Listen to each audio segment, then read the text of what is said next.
This is the national title semifinal game.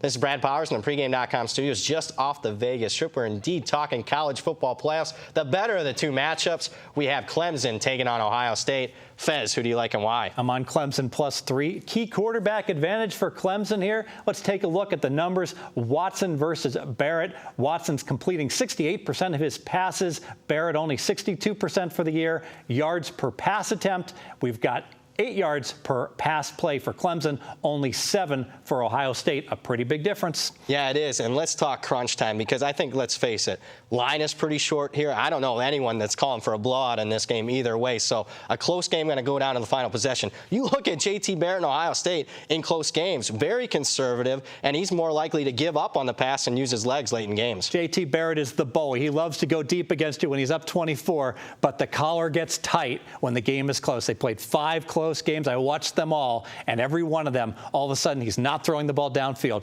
Quarterback draw is so conservative, Ohio State just cannot pull away in those games, and all of them were tight right down to the final whistle. Urban Meyer, 10-2 straight up. 10-2 against the spread, arguably the best bowl coach there is in the country. I know you love Urban Meyer, Fez, and I actually heard you earlier in this month actually leaning towards the Buckeyes when the line came out -2.5. Then I took a look at Dabo Swinney and what he has done recently. 5 times he's been an underdog in bowls. Well, he's 4-1 straight up. He's 5-1 against the spread, including a win against Urban Meyer. Absolutely, just a couple years ago. And I'll even give you a stronger bowl trend for them. 12-1 is the underdog in Clemson bowl games. 12-1 against the spread. And let's talk about the thinking that went behind that trend. Clemson, in the past, known as one of the most overrated programs in the country. So they'd have a disappointing season. They'd be playing in a lesser bowl. They'd be favored because they would be more talented than that team. They wouldn't cover the spread. Now, recently, you talked about Dabo being 5-0 against the spread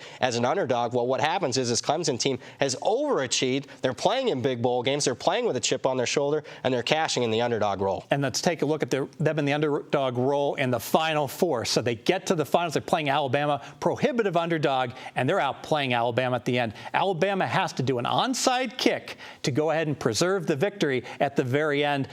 We saw Holtz say it best. When you resort to trick plays in the fourth quarter, you don't feel you can beat a team straight up. Alabama was panicked at that point. Your second main handicap. The line of scrimmage difference between the two teams, and we really see that in the sack differential. Clemson has gotten 46 sacks on the year. They've only given up 15, a +31 differential. Ohio State is right around 0. And that season is kind of misleading as far as sack-wise go for Ohio State. You look at them at the end of the year in their 2 biggest games, Penn State and Michigan.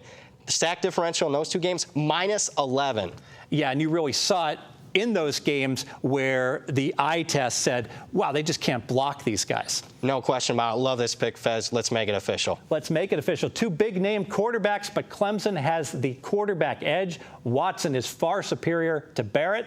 And Clemson has the edge on the line of scrimmage. You see it in the sack differential numbers. You see it with your eyes on the tape. The Fez math says Clemson +3.